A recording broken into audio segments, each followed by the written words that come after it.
नमस्कार, सुप्रभात। आप देख रहे हैं इंडिया न्यूज, आपके साथ मैं सृष्टि मिश्रा। और आज चलिए बात करेंगे बुलेटिन में बांग्लादेश की। बांग्लादेश में अल्पसंख्यकों के खिलाफ हिंसा जारी है। सिलहट के मोबाई घाट में, ध्यान से सुनिए, हिंदू शिक्षक वीरेंद्र कुमार डे के घर में आग लगा दी गई। घटना के बाद से परिवार और आसपास के लोगों में दहशत का माहौल है। हमले का एक वीडियो इंटरनेट मीडिया पर तेजी से वायरल हो रहा है। इसमें देखा जा सकता है कि आग तेजी से घर को अपनी चपेट में ले रही है और परिवार के सदस्य अपनी जान बचाने की कोशिश कर रहे हैं। इस हफ्ता की ये शुरुआत में फेनी जिले के डागन भुइयां में बदमाशों ने एक हिंदू व्यक्ति की चाकू से वार कर हत्या कर दी थी। बांग्लादेश के जगतपुर गांव में सोमवार को एक खेत में 27 वर्षीय ऑटो रिक्शा चालक समीर दास का शव बरामद किया गया। बांग्लादेश के अखबार डेली मनोब कांठा ने बताया कि समीर को अपने ऑटो से घर से निकला था। ऑटो से देर रात तक उसके ना लौटने पर रिश्तेदारों ने उसकी तलाश शुरू की थी। स्थानीय लोगों को जगतपुर गांव में एक खेत में समीर का शव मिला। सूचना मिलते ही पुलिस मौके पर पहुंची हालांकि और शव बरामद किया गया। ब्रिटेन के सांसद वाव ब्लैकमैन ने बांग्लादेश में हिंदुओं की हत्याओं पर चिंता जताई है। ब्रिटेन की संसद को संबोधित करते हुए उन्होंने कहा, ब्लैकमैन ने सरकार से अल्पसंख्यक की सुरक्षा के लिए उचित कार्रवाई करने और स्वतंत्र एवं निष्पक्ष चुनाव सुनिश्चित करने का आह्वान किया है।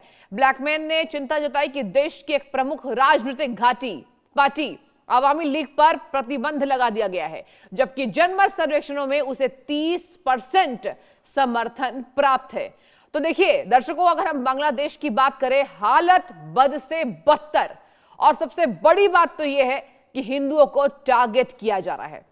कभी हिंदू ऑटो रिक्शा वाले की हत्या कर दी जाती है, परिजन में कोहराम मचता है, तो शाम में पता चलता है खेत में शव मिला है। और अब देखिए, अब ब्रिटेन में भी इसके लिए आवाज उठाई जा रही है। ये क्या हो रहा है?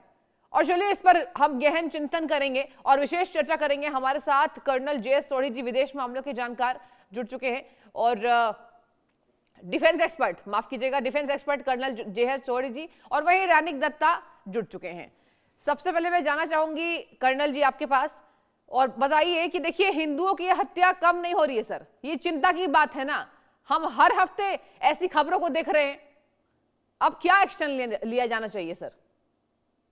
जय हिंद सृष्टि जी। जय हिंद। ये मेरा सौभाग्य कि मैं आपके न्यूज चैनल पे हूं। 5 अगस्त 2024 को जब बांग्लादेश में तख्ता पलट हुआ, तब से लेके आज तक लगातार बांग्लादेश में हिंदुओं पे अत्याचार होते जा रहे हैं।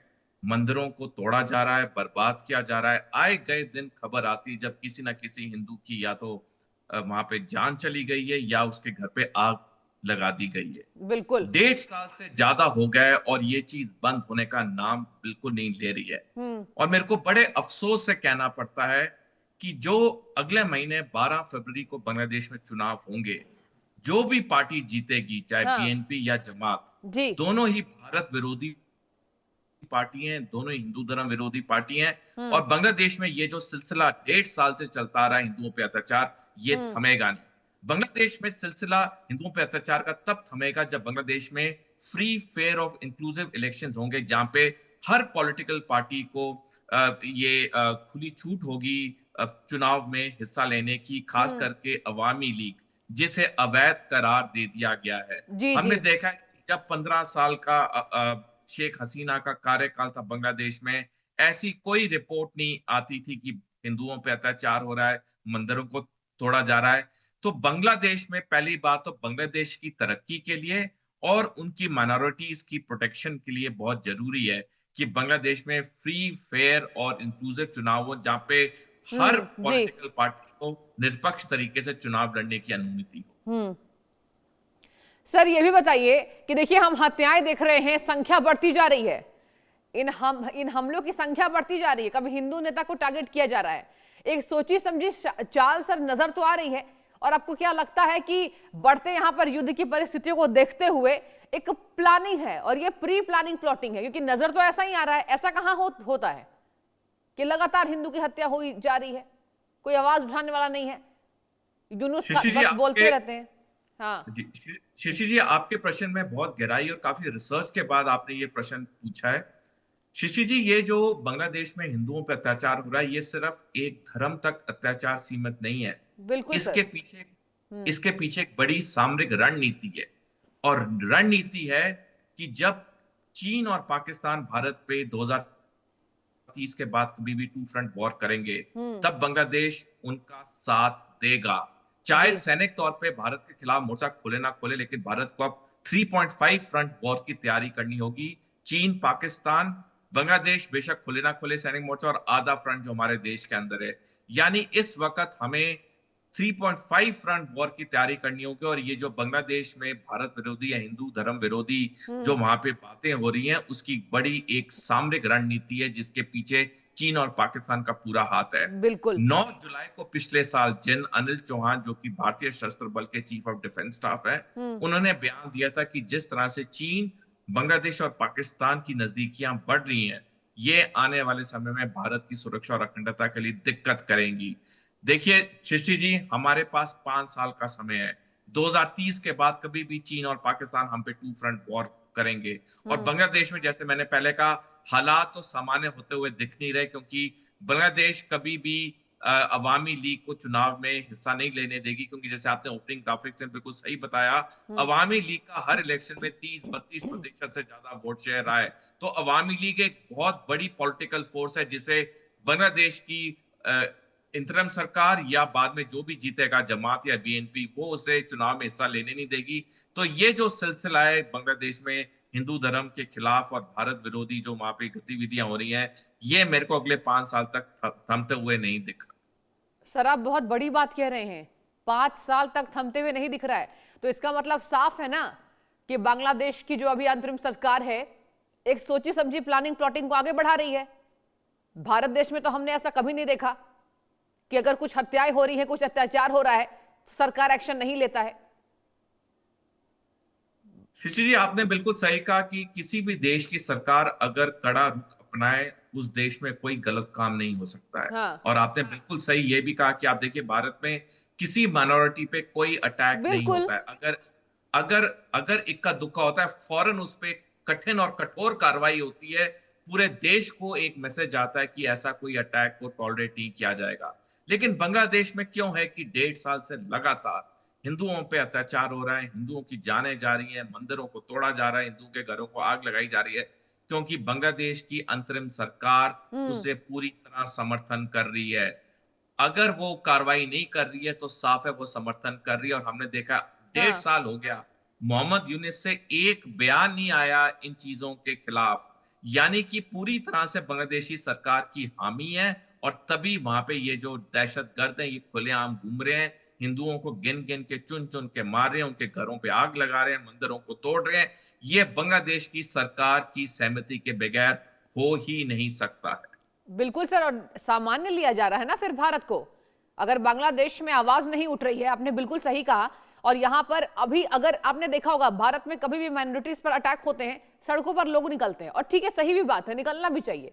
अगर कुछ ऐसी गलत बातें होती हैं, कुछ अपराध होता है, तो सड़कों पर लोग निकलते हैं। लेकिन केवल हमारे ही देश में ये क्यों नजर आता है? और अगर बांग्लादेश में नजर नहीं आ रहा है, तो क्या आपको लगता है कि संयुक्त रूप से इस बात को उठाना चाहिए? आपने अभी देखा होगा, जो मैंने दर्शकों को बताया सर, कि अब इस पे विदेशों में भी चर्चा हो रही है। यहां सांसद ब्लैकमैन ने साफ कहा है कि जो अल्पसंख्यक पर बांग्लादेश में हो रहा है वो सरासर गलत है और इसके खिलाफ एक्शन होना चाहिए। तो जब अगर विदेशों तक हमारी आवाज पहुंच सकती है, तो हम आसपास के मुल्कों में कुछ ऐसे तगड़े एक्शन क्यों नहीं ले रहे हैं, ताकि ये हत्याएं रुके, ताकि भारत से यहां पर डरे बाकी कंट्रीज? शीटी जी, हमें दो चीजें करनी होगी। जैसे हमने पिछले कई दशकों में पाकिस्तान को अंतर्राष्ट्रीय फोरम्स में एक्सपोज किया है कि वो हाँ, आतंकवाद का गढ़ है, उसी तरह हमें हर अंतर्राष्ट्रीय फोरम में बांग्लादेश को एक्सपोज करना चाहिए, किस तरह से वहां पे हिंदुओं पे अत्याचार हो रहा है। उसी सवाल पे सर मैं दूसरी, आ रही थी। आपको क्या लगता है, देखिए आप डिफेंस एक्सपर्ट हैं, और आपके पास कई ऐसे बातों का अनुभव भी है, और अगर ऐसे देश में कभी होते हैं हालात, तो क्या वो एक्शन होने चाहिए? और अगर हम तुलना करें सर बाकी देशों से, तो सबसे एक्शन प्लान क्या हम तैयार करें, भारत क्या तैयार करे, ताकि आने वाले समय में तुरंत सुनवाई हो, फौरी तौर पर राहत मिले? शीटी जी, एक तो जैसे मैंने कहा कि कूटनीतिक तौर पे हमें हर इंटरनेशनल फोरम में इस बात को उठाना चाहिए। दूसरा, ठीक है। हमें सैनिक तौर पे कार्रवाई करनी चाहिए, जैसे इजराइल करता है। हम्म। इजराइल देखता है कि अगर कोई भी देश है, सीरिया हो, लेबनान हो, या कोई भी दूसरा अरब देश हो, अगर वहां से कोई ऐसी आतंकवादी गतिविधि हुई है, हाँ। इजराइल उनको छोड़ता नहीं है। जी। हमें भी ये चीज करनी चाहिए। हमें पूर्ण युद्ध करने की जरूरत नहीं है, लेकिन हमारे पास दुनिया के सबसे अच्छी स्पेशल फोर्सेस है, पैरा कमांडो बटालियंस हैं। हम्म। हमें उन्हें इस्तेमाल करना चाहिए कि हम कब तक चुप रहेंगे। हम्म। 1.5 साल से हम देखते आए हैं वहां पे हिंदुओं पे जो अत्याचार हो रहा है वो थमने का नाम ही नहीं ले रहा है। आए गए दिन खबरें आती है। 1.5 साल का समय बहुत होता है शशि जी। अब वक्त आ चुका है कि हमें सैनिक कार्रवाई करनी चाहिए, क्योंकि ये जो जिहादी मानसिकता के लोग होते हैं, हम्म। ये सिर्फ एक ही भाषा समझते हैं, वो है लठ की भाषा या हम्म। कठिन और कठोर भाषा। जब तक इन पे वार किया जाए तब तक इनको अक्ल नहीं आती है, और हमने 1.5 साल इनको दे दिया संभलने के लिए। अब हमें छोटी मोटी सैनिक कार्रवाई करनी चाहिए, ट्रांस बॉर्डर रेड्स कुछ भी हो, जैसे इजराइल करता है। हम्म। इजराइल दुनिया की चिंता नहीं करता है। इजराइल ये नहीं बिल्कुल चिंता नहीं। करता है दुनिया क्या कहेगी, दुनिया क्या बयान निकालेगी। इजराइल पहले काम करता है, उसके बाद कहता है दुनिया को तुमने जो कुछ बोलना है बोलो। बिल्कुल। और सर देखिए, बाकी कंट्रीज जो एक्शन लेते हैं, ऐसा लग रहा है देखिए, क्योंकि आवाज तो यहां से भी उठ रही है, आवाज उठाई जा रही है, हिंदू संगठन लगातार इसका विरोध कर रहे हैं, और मांग तो यही है ना सरकार से कि सरकार सख्त से सख्त कदम ले। और इस पर अगर हम बातचीत को आगे बढ़ाते हैं तो देखिए, हिंदू संगठन का विरोध सामने आ रहा है, और केवल हिंदू संगठनों का नहीं, देश के तमाम अलग अलग, यहां हम बात करें धर्म के लोग भी इस पर आवाज उठा रहे हैं। लेकिन अगर सरकार एक्शन प्लान नहीं कर रही है तो और हम हत्याओं का इंतजार कर रहे हैं क्या? शिशि जी देखिए, कोई भी इंसान की जान ऐसी वारदातों में जाए वो दंडनीय होती है, वो खौफनाक होती है, खतरनाक होती है। और आपने सही कहा, सर एक कोई ऑटो भी चालक है, अपने परिवार का पेट भर रहा है, दीपू चंद्र दास था, परिवार का पेट भर रहा है, और सर ऐसे मार दिया जाता है, इतनी बर्बरता। बिल्कुल। और जिस तरह से चुन चुन के धर्म के बेसिस पे हाँ। मारा जा रहा है, हमने पहलगाम आतंकवादी हमले में देखा किस तरह से ये जो 4 आतंकवादी पाकिस्तान से आए थे, इन्होंने वहां पे जो टूरिस्ट थे उनसे उनका धर्म पूछा और फिर उनको गोली मारी। जी। ये जो ये जो बांग्लादेश में भी हो रहा है कि वो धर्म पूछ पूछ के हिंदुओं को मार रहे हैं। हम्म। 1.5 साल हो गया है सृष्टि जी, हम बयान देते आए हैं, हमने वो बातें भी उठाई हैं, लेकिन बांग्लादेश थम नहीं रहा है। बांग्लादेश इसलिए नहीं थम रहा है, पहला उसे उसकी सरकार का पूरा समर्थन है, और हम्म। दूसरा हम देखते हैं आए गए दिन पाकिस्तानी सेना के सीनियर अफसर बांग्लादेश में बैठे होते हैं। हम्म। हमें पता है पाकिस्तान तो गढ़ ही भारत विरोधी और हिंदू धर्म विरोधी गतिविधियों का है। यही जो मानसिकता पाकिस्तान की है, यही मानसिकता बांग्लादेश में पूरी तरह फैलाई गई है, और ये बहुत सफल भी हो रहे हैं। जिस तरह से हम देख रहे हैं, 1.5 साल का समय बहुत लंबा होता है। बिल्कुल। एक दो वारदातें हुई, सरकार अगर कठिन कठोर कार्रवाई करे वो हम्म। कभी उसका रिपीट नहीं होती है। लेकिन देखिए 1.5 साल से ये चीज थम ही नहीं रही है। आए गए दिन ऐसी खबरें आ रही हैं। तो ये पूरी तरह दिखाता है, एक तो बांग्लादेश की सरकार का पूरा समर्थन है इन लोगों को, दूसरा जो बाहर की ताकतें हैं, चाहे चीन है, पाकिस्तान है, ये पूरी तरह से बांग्लादेश के ऐसे लोगों को समर्थन दे रही है, चाहे पैसे के तौर पे, चाहे मनोबल के तौर पे, कि ये कार्रवाई बंद ना करें। क्योंकि जितनी ये कार्रवाई करेंगे वहां पे, हम्म। उतना एक डर और दहशत जाएगा पूरी दुनिया में। और हम देख रहे हैं किस तरह से ये एक तरह से सफल भी हो रहे हैं, क्योंकि ये जो चीजें ये थमने का नाम ही नहीं ले रही हैं, हम्म। क्योंकि वहां की बांग्लादेश सरकार उसे थमाना चाहती ही नहीं है। हम्म। और सर एक और अहम सवाल मेरा होगा, देखिए एक तरफ हम हिंदुओं की हत्या तो देख रहे हैं बांग्लादेश में, और केवल बांग्लादेश में ही नहीं, बांग्लादेश में अलग बात है ज्यादा मामले आए, लेकिन आपने पिछले पिछले हफ्ते देखे होंगे सर कि पाकिस्तान में भी 2 हिंदुओं को टारगेट किया गया और मारा गया है। और अधिकतर घटनाएं, मैंने जो रिसर्च किया है वो कहा जा रहा है कि मॉब लिंचिंग जब होती है, जब मॉब लिंचिंग कर हत्या की जाती है, तो इसकी प्लानिंग प्लॉटिंग पहले से चली आ रही है। और इसी पर एक और मेरा अहम सवाल आपसे होगा सर, अगर ये अल्पसंख्यक पर टारगेट कर रहे हैं तो क्या भारत को अब मानवाधिकार मुद्दा छोड़ करके अंतरराष्ट्रीय स्तर पर राष्ट्रीय सुरक्षा की मांग करनी चाहिए इस बाबत? केवल बाकी तो देशों में, बाकी मामलों में हमारा भारत देश बहुत संपूर्ण है, लेकिन अगर हम यहां पर माइनॉरिटीज की बात करें, अटैक्स जो हो रहे हैं उसको देखकर क्या आपको लगता है कि आने वाले समय में, केवल इस हफ्ते, हमें अंतरराष्ट्रीय पटलों पर इस आवाज को उठानी चाहिए? युद्ध को छोड़िए जो हो रहा है, अमेरिका जो कर रहा है, हमें अमेरिका से फिलहाल मतलब नहीं रहेगा, लेकिन सबसे ज्यादा मतलब अगर हमें किसी चीज से है तो वो बांग्लादेश में हो रहे अत्याचार पर है। तो क्या लगता है आपको?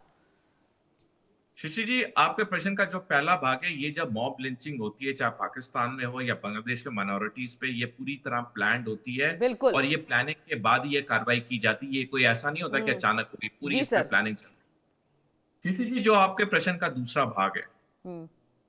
2005 में संयुक्त राष्ट्र ने एक कानून निकाला जिसे कहते हैं राइट टू प्रोटेक्ट। बिल्कुल। ये निकाला गया क्योंकि 1994 में रवांडा में लोगों को एक नरसंहार के तौर पे मारा गया, और फिर 2005 में संयुक्त राष्ट्र में फैसला हुआ किसी देश में अगर ऐसी कार्रवाई होगी तो हस्तक्षेप होगा। हम्म। भारत को राइट टू प्रोटेक्ट 2005 के कानून के तहत संयुक्त राष्ट्र को बोलना चाहिए कि बांग्लादेश और पाकिस्तान में हस्तक्षेप करो, क्योंकि यहाँ पे दोनों देशों में माइनॉरिटीज पे आए गए दिन अत्याचार हो रहे हैं, थमने का नाम नहीं ले रहे हैं। बिल्कुल। मैं दर्शकों को एक आंकड़ा देना चाहूंगा। जी सर। 1947 में जब पाकिस्तान एक नया देश बना, तब पाकिस्तान की आबादी का 1.2% पॉपुलेशन सिखों की थी। लेकिन जिस तरह से सिखों पे अत्याचार वो कम होते होते आज की तारीख में 10,000 सिख भी नहीं रह गए पाकिस्तान में। हमने देखा बांग्लादेश में किस तरह से हिंदुओं पे आए गए दिन अत्याचार हो रहे हैं, मंदिरों को तोड़ा जा रहा है। तो अब वक्त आ चुका है भारत को संयुक्त राष्ट्र को अप्रोच करने के लिए और राइट टू प्रोटेक्ट 2005 के कानून के तहत इन दोनों देश में हस्तक्षेप करने के लिए, क्योंकि ये दोनों देश बाज वैसे नहीं आए। सर, एक और अहम सवाल मेरा होगा आपसे। देखिए, अगर ऐसे मामले बढ़ रहे हैं और लगातार बढ़ रहे हैं, टारगेटेड वे में हो रहा है, ये सबको पता है, पूरी दुनिया को दिख रहा है, बाकी देश भले इस बात को ना माने लेकिन हमें तो दिखाई दे रहा है। और सर, ये भी बताइए आपसे, अगर ऐसे घुसपैठ क्या बढ़ेंगे और मामले में अगर हम बात करें तो हमारे क्या अंतर्राष्ट्रीय मुद्दों पर बाकी देशों के एक्शन लेने के बाद हमें ये सहारा मिलेगा, या फिर इस बाबत केवल, और या फिर आपको यह भी लगता है कि सीमा पर घुसपैठ और कट्टरपंथ का फैलाव बढ़ सकता है? ये बहुत सामान्य बात नहीं है, कट्टरपंथी यहां पर हिंदुओं की हत्या कर रहे हैं, तो क्या हम घुसपैठ की ओर अब भारत यहां पर तगड़ा एक्शन लेना पड़ेगा? एक तरफ तो यहां प्रधानमंत्री नरेंद्र मोदी की बात करें सर, और अमित शाह जी की बात करें, आपने देखा होगा कि संगठनात्मक तरीके से घुसपैठ का मुद्दा उठाया गया और एक्शन भी हम देख रहे हैं, कितने घुसपैठिए पकड़े जा रहे हैं हर जगह। लेकिन अगर ऐसे कट्टरपंथी अटैक्स कर रहे हैं सर, तो क्या अब ऐसा लगता है आपको कि सीमावर्ती इलाकों में घुसपैठ कट्टरपंथ का फैलाव होगा, बॉर्डर्स पर खासकर? क्योंकि मैंने कुछ हफ्ते पहले लेख लिखा है हाफ फ्रंट पे कि हाफ फ्रंट भारत के लिए कितना खतरनाक है। हाँ। और ये जो घुसपैठियों का मामला आपने उठाया, ये हाफ फ्रंट का एक बहुत अहम हिस्सा है। तकरीबन हर साल 40,000 के करीब घुसपैठ भारत में आते हैं, लेकिन हर साल सिर्फ 1,500-2,000 घुसपैठियों को ही निकाला जाता है। यानी कि एक बड़ी तादाद घुसपैठियों की है जो भारत में रह जाती है, और ये भारत में बस के ये अंदर से किस तरह भारत को खोखला करने की तैयारी कर रहे हैं, ये हम देखते हैं आए गए दिन जब स्लीपर सेल पकड़े जाते हैं। तो ये जो घुसपैठी का मामला है, ये जो हफरन का मामला है, इसे हमें बहुत एक तीव्र गति से इसे टैकल करना होगा। क्योंकि जब मैं बार बार 3.5 फ्रंट वॉर की बात करता हूं, बाहर के मोर्चों का तो युद्ध हमें पता है, लेकिन जब ये अंदर घुसपैठी अपनी कार्रवाई करेंगे तो हमारी सुरक्षा बलों के लिए दिक्कत होगी कि हम बाहर की लड़ाई करें या अंदर के इस हाफ फ्रंट को टैकल करें। तो बहुत जरूरी हो जाता है कि ये जितने अवैध घुसपैठी हैं, इन्हें निकाल के फेंकना चाहिए, जैसे डोनाल्ड ट्रंप कर रहे हैं। डोनाल्ड ट्रंप कोई चिंता नहीं कर रहे हैं दुनिया क्या कहेगी, आए गए दिन वहां से प्लेन टेक ऑफ होते हैं, अवैध घुसपैठियों को अमेरिका से निकाला जाता है। हर किसी भी देश में पहला हक देश के नागरिकों का होता है, और इस पे डोनाल्ड ट्रंप बिल्कुल क्लियर है, इस पे दुनिया के कई देश क्लियर हैं। हम देख रहे हैं यूरोप में कितने पश्चिमी देश हैं जो इस अवैध घुसपैठियों के मामलों से आज जूझ रहे हैं। आज वहां पे ऐसी हरकतें हो रही हैं जो कभी ये पश्चिमी देश सोच भी नहीं सकते थे, क्योंकि घुसपैठी अब इतनी बड़ी तादाद में हो गए हैं कि उनका बोलबाला चल रहा है। तो हमारे लिए भी वक्त निकल रहा है, क्योंकि 5 साल के बाद कभी भी ये 2 फ्रंट वॉर होगी या 3.5 फ्रंट वॉर होगी, तो हमें इस अवैध घुसपैठियों के मामले में सख्त और जल्दी कार्रवाई करनी होगी। बिल्कुल सर। अच्छा सर, ये भी आपसे मैं पूछना चाहूंगी, अगर हम बात करें तो देखिए, पाकिस्तान ऐसे भारत से तो कभी सामना नहीं कर सकता है, और बांग्लादेश की हम बात करें, बांग्लादेश की भी इतनी फिलहाल अच्छी स्थिति तो नहीं बनी है। हमने भी देखा कि लास्ट ईयर बांग्लादेश में क्या हुआ, कैसे तख्ता पलटा और क्या हालात वहां बद से बदतर हो गए। तो क्या आपको लगता है कि सबसे सॉफ्ट टारगेट धर्म को लेकर है? क्योंकि इसके अलावा दोनों देशों की हम बात करें, देखिए बांग्लादेश में ऐसे मामले अब आ रहे हैं सामने, और शेख हसीना जब थी तब कुछ मामले ठीक थे, लेकिन अब तो बद से बदतर हो गया, और मुझे नहीं लगता है कि अब बांग्लादेश से किसी भी मोर्चे में रिश्ता रखना चाहिए। चलिए, कूटनीति में एक मजबूरी होती है सर, लेकिन क्या आपको लगता है कि अब यहाँ सबसे सॉफ्ट टारगेट यही है, हिंदुओं को पकड़ो, धर्म जाति पूछो, और ऐसे हत्या कर दो बर्बरता तरीके से। इसके अलावा और कोई उपाय नहीं है उन्हें भारत में घुसपैठ करने का, केवल सॉफ्ट टारगेट हिंदू। ऋषि जी, अगर दो दोस्तों की दोस्ती दशकों पुरानी हो और उनमें अगर खटास लानी हो तो धर्म की बातचीत दोनों दोस्तों में करा दो हाँ। और वो बहुत जल्द समय में एक दूसरे के कट्टर दुश्मन हो जाएंगे। क्योंकि धर्म एक ऐसा एक विषय होता है जिससे अच्छे अच्छे रिश्ते सेकंडों में, मिनटों में नहीं, सेकंडों में ही बर्बाद हो जाते बिल्कुल हैं। ठीक। और यही चीज बांग्लादेश के ये जो कट्टरवादी इस्लामिक जिहादी हैं, ये इसे अच्छी तरह समझ चुके हैं और इसका ये पूर्ण उपयोग कर रहे हैं अपने देश में हिंदुओं के ऊपर अत्याचार करने की। क्योंकि जैसे मैंने बताया 1.5 साल हो गया है वहां पे ये आतंक खत्म होने का नाम ही नहीं ले रहा है। पाकिस्तान में तो दशकों से खत्म नहीं हो रहा है, जिसका मैंने आंकड़े आपने पहले आंकड़े भी रखे, जी बिल्कुल बिल्कुल सर। तो हाँ। तो ये जो बांग्लादेश में हो रहा है, ये पूरी एक सोची समझी रणनीति है जो कि उनके सरकार के अफसरों से, सरकार के मंत्रियों से आ रही है। क्योंकि जैसे मैंने पहले भी कहा, अगर किसी देश में कोई गलत चीज होती है, हाँ। अगर उस देश की सरकार कठिन और कठोर कदम ले, किसी नागरिक की हिम्मत नहीं होती दोबारा वो चीज करने की। लेकिन ऐसा क्यों है कि 1.5 साल से हो गया है और एक ही धर्म पे आए गए दिन अत्याचार हो रहे हैं और बांग्लादेश के इंटरिम एडवाइजर से, बाकी मंत्रियों से किसी से कोई बयान नहीं आ रहे हैं। एक्शन तो बहुत दूर की बात है, बयान तक नहीं आ रहे हैं। तो ये साफ दिखाता है कि बांग्लादेश में धर्म के मुद्दे को ऐसे एक्सप्लॉइट किया जा रहा है ताकि हिंदुओं पे अत्याचार हो, बांग्लादेश में अशांति हो। क्योंकि इससे कुछ लोगों को फायदा है। फाइनल जो एम है वो एम है 3.5 फ्रंट वॉर का, जो 2030 के बाद कभी भी भारत पे हो। सर उससे फायदा क्या होगा इन देशों को, मैं आपसे ये भी समझना चाहूंगी। आप देखिए जानकार है, बेहतर तरीके से दर्शकों को भी समझाएंगे सर। अल्पसंख्यक को टारगेट करके मारना, तो ये पूरी प्लानिंग प्लॉटिंग तो है, ठीक है, लेकिन सर इससे फायदा क्या होने वाला है आने वाले समय में कट्टरपंथियों को? इतना आसान तो नहीं है। ऋषि जी, ये जो कट्टरपंथी जब ऐसी कार्रवाई करते हैं कि माइनॉरिटीज पे अत्याचार करते हैं, इनके दो मेन मकसद होते हैं। पहला होता है राजनीतिक, वो अपने वोट बैंक को इकट्ठा करना चाहते हैं और अपने वोट बैंक को एकत्रित करने के लिए वो इन धर्मों पे, माइनॉरिटी धर्मों पे वो ये अत्याचार करते हैं ताकि उनका जो कोर वोट बैंक है वो उनके साथ रहे। जी सर। दूसरी चीज जो होती है कि ये जो कट्टरवादी लोग होते हैं, ये अपने धर्म को प्रोपेगेट करना चाहते हैं। इनका जो एम होता है, लक्ष्य होता है, वो होता है कि मेरे देश में जितने भी माइनॉरिटीज हों, सारे कन्वर्ट होके मेरे मेरे धर्म में आ जाए। ईरान के साथ क्या हुआ आपने देखा सर? ईरान में तो पूरी तरीके से सर्वनाश हो गया है इन्हीं वजहों से। बिल्कुल। और 1979 तक मैं दर्शकों को बताना चाहूंगा सृष्टि जी, ईरान दुनिया का आधुनिक देश में से एक माना जाता था जहां पे कोई पाबंदी नहीं थी। आपने क्या पहना है, क्या खाना है, कहां जाना है, कोई पाबंदी नहीं थी। लेकिन 1979 में जब इस्लामिक रेवोल्यूशन हुआ, हमने देखा क्या हुआ ईरान। ठीक है सर, आपने बहुत विस्तृत जानकारी दी। आपका बहुत बहुत शुक्रिया इंडिया न्यूज पर आने के लिए और तमाम जानकारी साझा करने के लिए। अब देखने वाली बात होगी सर कि ऐसे हत्याएं हो रही है लगातार हिंदुओं पर, अब क्या एक्शन सरकार लेती है। फिलहाल आप बने रहिए, एक छोटे से ब्रेक के लिए रुकेंगे, देखते रहिए इंडिया न्यूज लगातार।